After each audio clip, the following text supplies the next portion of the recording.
तो लोकसभा में तलाक सलासा बिल को मंजूर कर लिया गया। बिल के हक में 303 जबकि मुखालिफत में 82 वोट पड़े और वोटिंग के दौरान कांग्रेस ने लोकसभा से वॉकआउट किया। खास रिपोर्ट।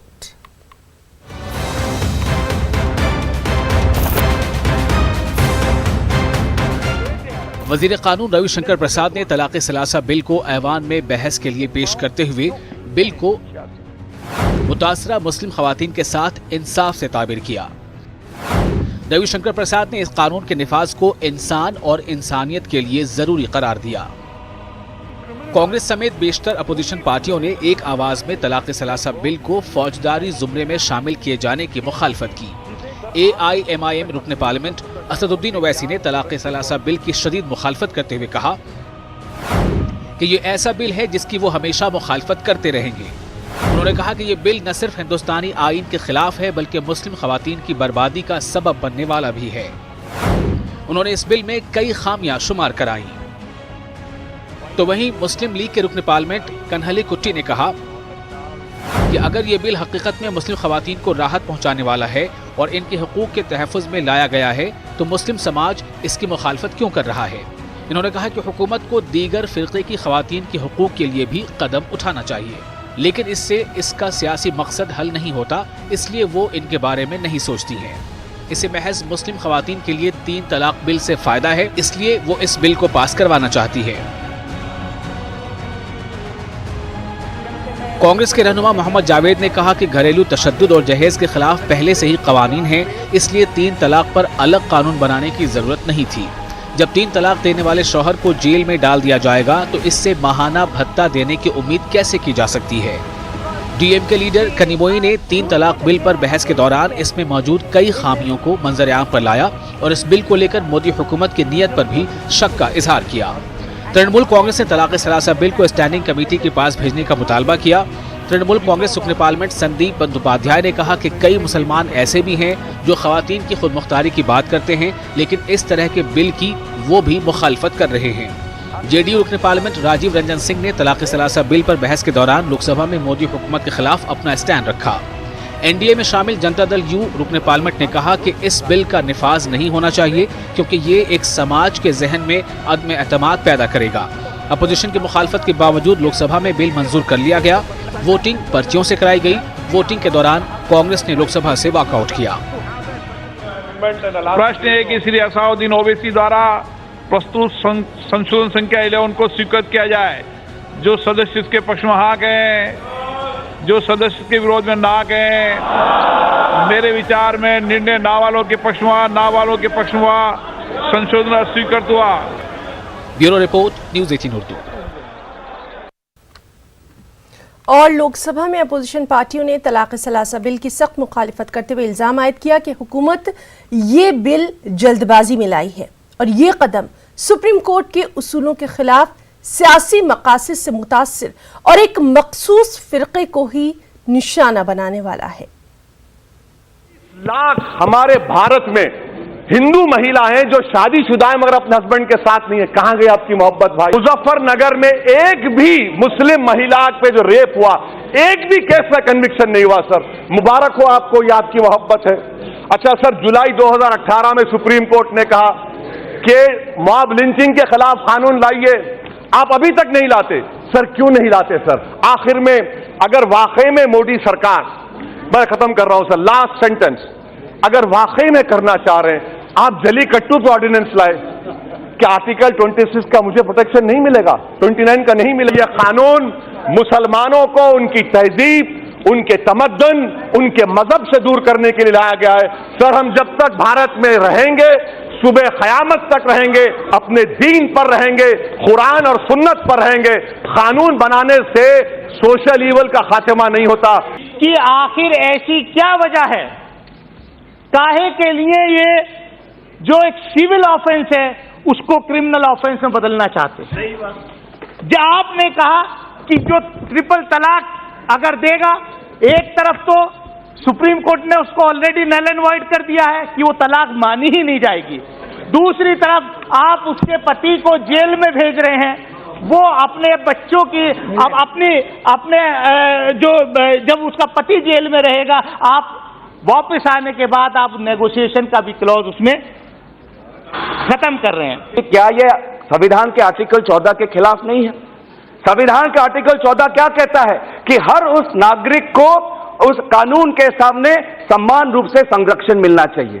तो जो आप संरक्षण एक मुस्लिम महिला को देना चाहते हैं, हम आपसे आवेदन करते हैं, आप हिंदू महिला को भी दीजिए, पारसी महिला को भी दीजिए। इस पूरे बिल का नाम आप चेंज करके इसको Indian women marriage and protection act कर दीजिए। मुस्लिम क्यों रखा है? मुस्लिम क्यों रखा है? इसका मतलब क्योंकि आपकी मंशा सही नहीं है। मतलब जब एक मुस्लिम पुरुष 3 शब्द जो आज जिसका संवैधानिक जिसका कोई अर्थ नहीं है, कोई ताकत नहीं है, वो 3 शब्द वो बोल दे तो उसको 3 साल की सजा मिलती है। पर जब एक आदमी अपने पत्नी पे जबरदस्ती करता है तो वो आपके लिए कानून नहीं है। ये कैसा जेंडर जस्टिस है? ये कैसा जेंडर इक्वलिटी हुआ? मैं खत्म आ रहा हूं। अगर आपको सबका विश्वास चाहिए तो सुप्रीम कोर्ट के अनुसार मॉब लिंचिंग पे लॉ लाइए। अगर आपको सबका विश्वास जीतना है तो कठुआ में जब एक बच्ची का रेप होता है तो 2 राज्य मंत्री को मत भेजे के अलावा किसी का इंकित नहीं हो। अगर आपको सबका विश्वास चाहिए तो ऐसा जाति की विधवा जाति को न्याय दीजिए। मंत्री जी जानते हैं इस बात को कि हम लोग 1996 से कंसिस्टेंट हैं इस बात के लिए कि किसी भी विवादास्पद मुद्दे के साथ हम लोग राष्ट्रीय जनतांत्रिक गठबंधन में नहीं है। नेशनल एजेंडा ऑफ गवर्नेंस बना आदरणीय अटल बिहारी वाजपेयी जी के टाइम, उसमें भी 3 बात लिखी हुई है, आज भी वो रिकॉर्ड है। उसमें लिखा हुआ है कि विवादास्पद मुद्दे जो होंगे धारा 370 के साथ छेड़छाड़ नहीं होगा। अयोध्या मामले के विवाद का समाधान या तो कोर्ट से होगा या आपसी सहमति से होगा। कॉमन सिविल कोड में कोई छेड़छाड़ नहीं होगी। ये सब कुछ लिखा हुआ उसमें और उस समय से हम लोग साथ हैं। लेकिन आज इसलिए इस बिल का हमारी पार्टी जनता दल यूनाइटेड समर्थन नहीं करती है, क्योंकि यह हमारा मानना है, हम लोगों का मानना है, हमारी पार्टी का मानना है कि यह एक समाज के मन में अविश्वास पैदा करेगा, एक समाज के मन में एक खास तरह की भावना पैदा करेगा। इसलिए हम इस बिल का समर्थन नहीं करते हैं। महोदय, कोई भी यह व्यक्ति नहीं चाहता है कि पति पत्नी का रिश्ता खराब हो, किसी के मन में यह भावना नहीं आती। लेकिन जो पति पत्नी का रिश्ता होता है वो आपसी सहमति से होता है, आपसी विश्वास के साथ पति पत्नी का रिश्ता होता है। आप किसी कानून को बनाकर पति पत्नी के रिश्ते को तय नहीं कर सकते। और वहीं मरकजी हुकूमत ने तलाक सलासा बिल को मुस्लिम खवातीन के साथ इंसाफ से ताबीर किया। इस दौरान तलाक सलासा बिल को फौजदारी जुमरे में शामिल किए जाने का भी हुकूमत ने दिफा किया। मैंने इतना बताया कि महिलाएं सफर कर रही हैं ऑर्डिनेंस के बाद भी, सुप्रीम कोर्ट के फैसले के बाद ही, तो क्या हम क्या कहते हैं उनको कि आपके लिए हम कुछ नहीं कर सकते हैं? क्योंकि हमारे एक बहुत ही लायक दोस्त हैं प्रेमचंद्रन साहब, वो एक ले आएंगे डिसेंबर रेजोल्यूशन का। देश ऐसे नहीं चलता। अगर ऑर्डिनेंस करके इस देश की खवातीनों को इज्जत देना था तो it is the best use of ordinance provision as far as this law is concern. और सर आज मैं सबसे अधिक मामले यूपी के आए हैं सर, 74 मामले सर।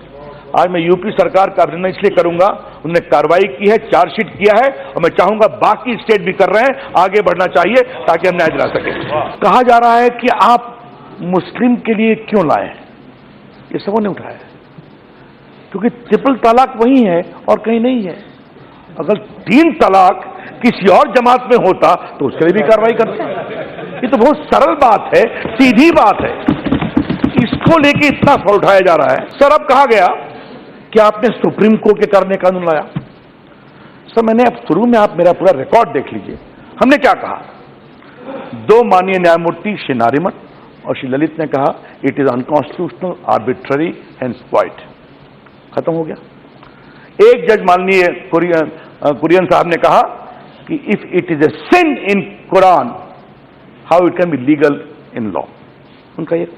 और बाकी लोगों ने कहा कि हम इसे मानते हैं लेकिन पार्लियामेंट को एक कानून लाना चाहिए। सर ये मैंने सच्चाई से रखा। एक बात बहुत विनम्रता से मैं कहना चाहता हूं सर कि इस संसद को कानून लाने के लिए किसी सुप्रीम कोर्ट के निर्देश की आवश्यकता नहीं है। यह संसद खुद अपने आप में सक्षम है। मैं इसमें 3 चीजें प्रमुख रूप से कहना चाहूंगा। ये देश जो है वो ऐसा नहीं है कि पहली हम जो है वो सुधार के लिए कोई कानून ला रहे हैं। इस देश ने, ये देश जो है इस बात का गवाह है कि हम इस देश ने जो है वो सती प्रथा जैसे सामाजिक बुराई और कुप्रथा को खत्म किया है। आज जो है वो ट्रिपल तलाक भी ठीक उसी तरह की कुप्रथा है, ठीक उसी तरह की सामाजिक बुराई है। अब इस सामाजिक बुराई और कुप्रथा पर जो है वो जो लोग तर्क दे रहे हैं, वो तर्क दे रहे हैं कि साहब अगर जो है वो पति जेल चला जाएगा तो फिर वो देखेगा कौन। अरे भैया जेल जाओ क्यों, तुम्हें इसकी ऐसा काम करो कि जेल जाना पड़े तुम्हें। मतलब ये तो तर्क वो हो गया कि हम आतंकवाद करेंगे, हमें कानून मत बनाओ, अगर आतंकवाद कर दिया और तो हम जेल चले जाएंगे तो हमारे परिवार को कौन देखेगा। और 3 तलाक पर बहस के दौरान रामपुर के रुकने पार्लियामेंट आजम खान ने चेयर पर बैठी रमा देवी को लेकर एक ऐसा बयान दे डाला कि बस उस पर हंगामा शुरू हो गया।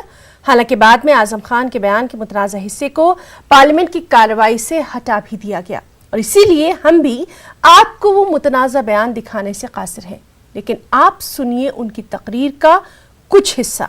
वहीं इस मामले में अखिलेश यादव ने आजम खान का दिफा किया और रविशंकर प्रसाद ने आजम खान से माफी की मांग भी की। मुतनाज़ा बयान पर हंगामे के बाद आजम खान से माफी की मांग उठने लगी और इस सब के बाद आजम खान ने कहा कि अगर मैंने कुछ गलत कहा है तो अभी इसी वक्त ऐवान से इस्तीफा दे दूंगा। किसने क्या कुछ कहा है आप भी देखिए। मैं तो आपको इतना देखूं कि आप मुझसे कहें कि नजर हटा लो। जी नहीं, ये नजर हटाना नहीं, मैं मेरे तरफ करके बात मुझे तो आप यूं भी इतनी अच्छी लगती हैं, इतनी प्यारी लगती हैं कि मैं आपकी आंखों में आंखें डाले रहूं, ये मेरा मन करता है। मैं छोटी मैं तो कभी ना नजर हटाऊं आपसे। जी धन्यवाद। आप इतनी अच्छी जगह बैठी हैं। धन्यवाद।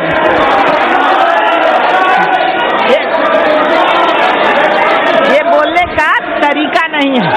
आप ये बात आप ये सब निकालिए रिकॉर्ड में से। मेरी आप अध्यक्ष हैं, सम्माननीय हैं, बहुत प्यारी हैं, मेरी बहन है आप, मेरी बहन है आप, प्यारी बहन है आप, क्यों ऐसी बात करते हो? अध्यक्ष जी, आजम खान जी, आजम खान जी, आप बहुत वरिष्ठ, तू इधर उधर की ना बात कर। आपका क्षेत्र में काफी अनुभव रहा है। ये बता के आप ये शब्द वापस ले लीजिए, ये ठीक नहीं है। ये शब्द जो आपने बोला वो ठीक नहीं है, वापस ले लीजिए। जो शब्दों का प्रयोग किया है उन्होंने, ठीक नहीं है, वापस ले। एक तो महिलाओं के खिलाफ और आपके खिलाफ, वो जो मैं उस शब्द का प्रयोग उनको माफी मांगनी चाहिए, रिकॉर्ड नहीं काम करेगा। अध्यक्ष महोदय, क्योंकि माननीय सांसद आजम खान साहब जो बात अपनी कह रहे थे और जब उन्होंने अपनी शेर की 2 लाइनें कही तो पीठ से ये कहा गया कि मुझे देख के कहा जाए। मैं समझता हूं उन शब्दों में, भावना में या जो बातें कही गई हैं, कहीं ऐसी नहीं है जहां पर पीठ को कहीं भी उंगली उठाने का माना हो। मान्यवर, मैंने तो कहा मेरी बहन हो आप, बहुत प्यारी बहन हो, बहुत प्यारी बहन हो, बार बार कह रहे हैं बहुत प्यारी बहन। आप सदन में बोल देंगे ऐसा कोई शब्द बोला तो मैं सदन में माफी चाहता हूं, बड़ी नहीं होती। बहुत लंबी राजनीतिक जिंदगी रही है, मेरे लिए मुमकिन नहीं है कि मैं इस तरह की कोई बात कहूं जिससे किसी का मन दुखे। और पीठ पर बैठी हुई महिला से, अपनी बहन से कोई अगर मैंने एक भी अनपार्लियामेंट्री शब्द कहा है, I declare my resignation in the house just now. और कुछ और खास खबरों पर भी नजर डालेंगे। मुल्क में बढ़ते तनाव को कम करने की गर्ज से कोलकाता में जमीयतुल उलमा हिंद महमूद बंदी ग्रुप की जानिब से अमन कॉन्फ्रेंस का इनेकाद किया गया। इसमें जमीयतुल उलमा के अहम ओहदेदारान के अलावा सियासी नुमाइंदों ने भी शिरकत की। कॉन्फ्रेंस में मौजूदा हालात को इस्लामोफोबिया का असर करार देते हुए मौलाना महमूद बंदी ने मुसलमानों को नफरत का जवाब मोहब्बत से ही देने की खास अपील की। कोलकाता में अमन और एकता कॉन्फ्रेंस में शिरकत के लिए मौलाना महमूद मदनी कोलकाता आए हैं। जमीयतुल उलमा हिंद की ये कॉन्फ्रेंस थी। आइए हम बात करते हैं मौलाना महमूद मदनी से। क्या कहेंगे आज जिस तरह आपने कहा कि हालात आज इस तरह बिगड़ चुके हैं कि नफरत के बदले जो है वो मोहब्बत देने की जरूरत है? ऑफ कोर्स एक मुसलमान अगर नफरत के जवाब में नफरत करने लगे तो वो सच्चा मुसलमान नहीं रहेगा। हालात कैसे भी हों, मुसलमान की जिम्मेदारी है नफरत के जवाब में मोहब्बत करना। किस तरह के हालात हैं आज देश में? मल्टीपल एफर्ट्स हैं लोगों की तरफ से कि किसी तरह से आम हिंदुस्तानियों के दिल में मुसलमानों की नफरत बिठा दी जाए और मुसलमान को इस धरती के लिए, इस देश के लिए बोझ बना करके पेश किया जा रहा है। हम तो असेट हैं, हम लायबिलिटी नहीं है। मुसलमानों को नफा बख्श बनना चाहिए और बनना चाहिए। जी कैसे ऐसे हालात क्यों हुए कि आज इस तरह के हालात हैं कि मुसलमानों के खिलाफ एक गलत इमेज बनाने की कोशिश की जा रही है? इसमें दोस्तों की भी करम फरमाई है और हमारा भी कसूर है, मानना पड़ेगा। जय श्री राम के नाम पर अगर कोई नहीं लगाता है ये नारा और उसके बाद मारपीट की जाती है, बंगाल में भी ऐसे वाकयात हुए हैं, कोलकाता में भी, तो ये बहुत ज्यादा किस तरह के जबरदस्ती किसी भी तरह से होना ये एक हेल्दी सोसाइटी के लिए अच्छी बात नहीं है। ये मुल्क जो है वो जो इसने जो ख्वाब सजाया है सुपर पावर बनने का, उसके रास्ते में सबसे बड़ी रुकावट जो होगी वो कंट्री का इंटरनल अनरेस्ट होगा। तो उस अनरेस्ट को रोकना है, न कि बढ़ने देना। 23 साल की कैद के बाद बेगुनाह साबित हुए श्रीनगर के 3 नौजवान लाजपत नगर बम ब्लास्ट और राजस्थान में एक और केस में गिरफ्तार थे। अब वो सवाल करते हैं कि आखिर उन्हें किस गुनाह की सजा मिली और क्यों मिली। रिहा किए गए इन अफराद के अहले खाना मुआवजे की अपील के साथ साथ अदालत का दरवाजा भी खटखटाने का इरादा रखते हैं। पेश है श्रीनगर से न्यूज़ 18 उर्दू के एसोसिएट एडिटर शब्बीर अहमद की ये खास रिपोर्ट।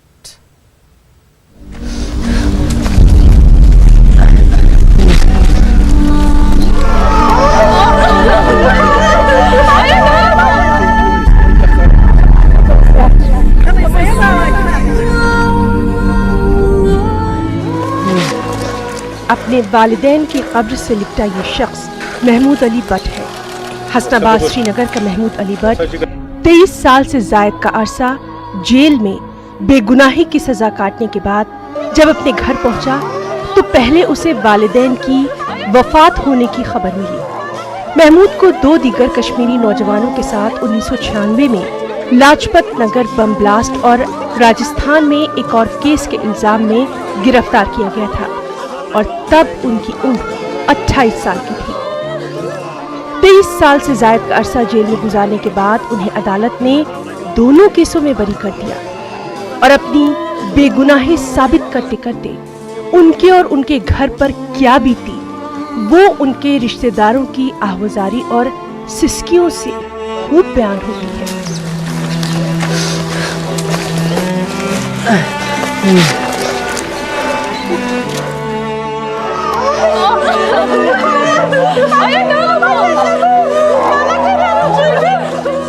उसके सिस्टर है, भाई है, खुश हो गए, इसलिए मैं भी थोड़ा खुश हूँ। नहीं तो मुझे कोई खुशी नहीं है कि मेरी दुनिया ख़त्म हो चुकी है।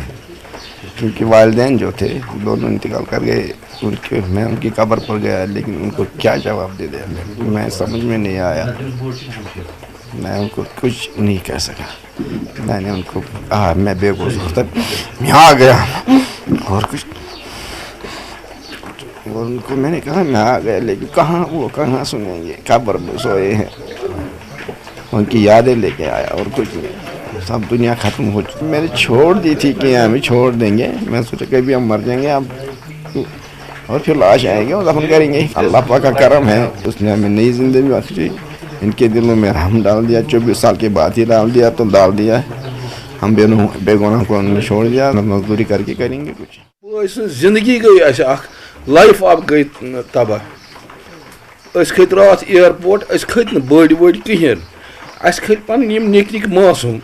दोप गोड़ वो मासूम वो वोत माल सद कब्र पे अत क्या हावस दोपस अके यूतन शंगित मोज अके शंगित क्या करो अमिस बस वो क्या करो अस पन पन नाव त गमत अवेजन क्या वनमोस बाया अस पान फकीर गमत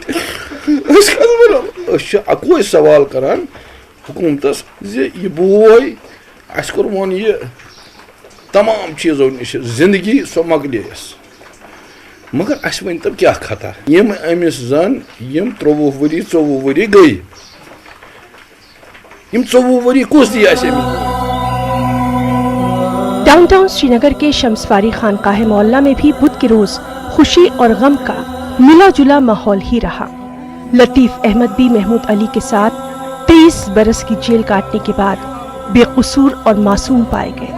उन्हें भी लाजपत नगर बम ब्लास्ट और राजस्थान में हत्यारों के एक केस में 1996 में गिरफ्तार किया गया था, मगर अदालत में उनके खिलाफ भी कोई सबूत नहीं पाया गया। लतीफ के वालिद जेलों और पुलिस ऑफिसर्स के दफ्तरों के चक्कर काटते काटते थक गए और उम्र के आखिरी अयाम तक लतीफ की जुदाई में आंसू बहाते रहे। बताए 24 साल से मुझे ये 24 साल मतलब मुझे बंद रखा है। मेरा क्या कसूर था, किस लिए मुझे बंद रखा गया? मेरा बाप, मेरा चाचा, दादा, मेरा चचेरा भाई नज़ीर, मेरी एक चचेरी बहन जिनको मैं जानता बोला वो नहीं रहे इस दौरान। ये कौन है? मैंने अपने बहन के बेटे, ये कौन है? ये तेरे बहन का, ये कौन है? ये माँ मेरी बहन का बेटा है। सब बदला बदला। मिर्जा निसार हुसैन की भी कुछ यही कहानी है। उनके घर वालों के मुताबिक 17 साल की उम्र में गिरफ्तार किया गया और आज 23 बरस के बाद बेगुनाह साबित हो गए। इन तीनों घरों में अपने बच्चों के लौटने की खुशी तो है, लेकिन कई सवाल भी हैं। सवाल इंसाफ के तकाजों के, सवाल इन बेगुनाह करार दिए गए अफराद के मुस्तकबिल के भी। अभी तक तो हम अदालतों के चक्कर काट रहे थे 24 साल तक। इससे फर्दर भी हम जाएंगे, कोर्ट ही जाएंगे। कोर्ट से हम करेंगे कंपनसेट के लिए कि भाई ये जो इनका प्राइम टाइम ज़िंदगी का निकल गया जेल में बेगुनाही की सज़ा में, तो उसके लिए तो हमें आगे बात सबके सामने पहुंचानी है कि भाई इनके लिए क्या सोचा है कि ये किस तरह बाकी की लाइफ गुजारेंगे। तो मैं 45 अब के हो गए हैं, तो उसके बाद ये शुरू करेंगे कि ज़िंदगी ख़त्म ही होती है। तो इनको ऐसा कुछ बूस्ट मिल जाए कि भाई कम से कम ये बाकी की लाइफ को खड़े रहें। मुबारकबादी देने वाले लोगों का सिलसिला आहिस्ता आहिस्ता थम जाएगा और तब इन तीनों अफराद के सामने अपने मुस्तकबिल को लेकर पहाड़ जैसे सवाल खड़े हो जाएंगे। उम्मीद यही है कि सरकार और समाजी इदारे इन्हें इस मुश्किल सूरत हाल से निकालने में मदद करेंगे। न्यूज़ 18 के लिए श्रीनगर से शबीर अहमद की रिपोर्ट।